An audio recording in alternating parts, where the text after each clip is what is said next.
ایک ایسی سرزمین تھی جہاں صدیوں تک ایک ایسا بادشاہ حکمرانی کرتا رہا جو صرف تاج و تخت کا نہیں بلکہ خدا ہونے کا دعوے دار تھا۔ وہ کہتا تھا، میں تمہارا سب سے بڑا رب ہوں۔ لوگ اس کے سامنے صرف زمین پر نہیں، دلوں میں بھی سجدہ کرتے تھے۔ مصر اس دور کا سب سے طاقتور ملک تھا۔ نیل کے کنارے آباد شہر، زرخیز زمینیں، سونے جیسی فصلیں، بھرے ہوئے بازار اور محلات، لیکن یہ محلات پتھر کے نہیں، غرور کے بنے ہوئے تھے۔ اور ان سب کے درمیان ایک نام تھا، فرعون۔ اس کا حکم صرف قانون نہیں، عقیدہ تھا۔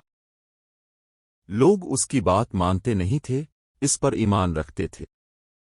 اسی مصر میں ایک مظلوم قوم بھی رہتی تھی، بنی اسرائیل۔ ان کے گھر الگ، لباس الگ، زندگی الگ۔ انہیں غلام بنا دیا گیا۔ ان کے مرد دن بھر پتھر اٹھاتے، محلات بناتے اور رات کو تھکن سے گر پڑتے۔ ان کی عورتوں کو صرف اس لیے زندہ رکھا جاتا کہ غلامی کا سلسلہ چلتا رہے۔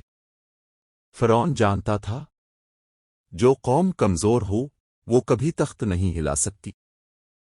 تفسیر ابن کثیر کے مطابق ایک رات فرعون نے ایک خوفناک خواب دیکھا۔ اس نے دیکھا کہ بیت المقدس کی طرف سے ایک آگ نکلی ہے جو مصر کے گھروں کو جلا رہی ہے، مگر بنی اسرائیل کے گھر محفوظ ہیں۔ وہ گھبرا کر جاگ اٹھا۔ یہ پہلی بار تھا جب اس نے خود کو کمزور محسوس کیا۔ نجومیوں کو بلایا گیا، خواب سنایا گیا، اور وہ جملہ بولا گیا جس نے تاریخ کا رخ بدل دیا۔ بنی اسرائیل میں ایک لڑکا پیدا ہوگا جو تیری سلطنت کے زوال کا سبب بنے گا۔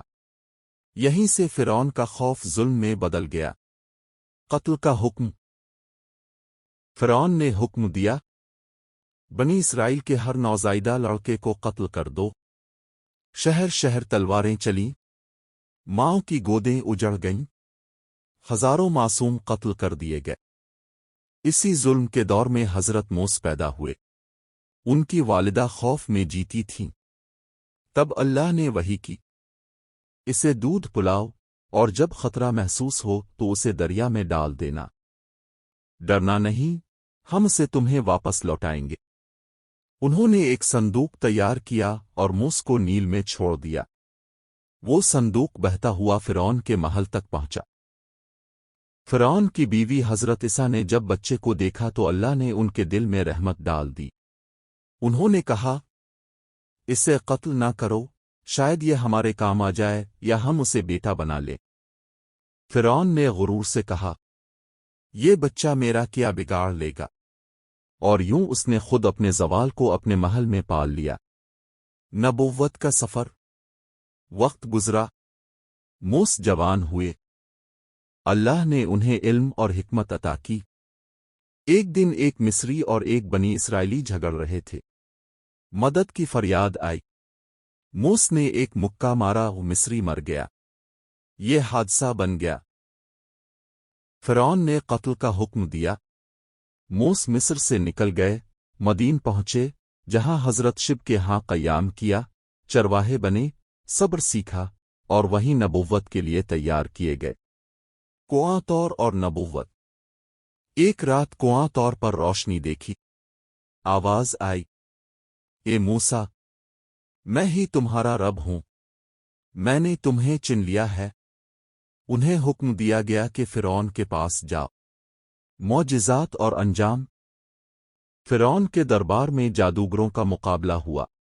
موسی کی لاٹھی اژدھا بنی اور سب جادو نگل گئی۔ پھر عذاب آئے، طوفان، ٹڈیاں، جوئیں، مینڈک اور خون، مگر فرعون کا غرور نہ ٹوٹا۔ آخرکار بنی اسرائیل کو راتوں رات مصر سے نکالا گیا۔ سمندر کے کنارے فرعون کا لشکر آن پہنچا۔ موسی نے کہا، ہرگز نہیں، میرا رب میرے ساتھ ہے۔ لاٹھی ماری، سمندر پھٹ گیا، راستہ بن گیا۔ جب فرعون اندر گھسا تو پانی واپس آ گیا۔ عبرت کا انجام۔ ڈوبتے وقت فرعون بولا، میں ایمان لایا، لیکن بہت دیر ہو چکی تھی۔ اللہ نے فرمایا، آج ہم تیرے جسم کو محفوظ رکھیں گے تاکہ آنے والوں کے لیے عبرت ہو۔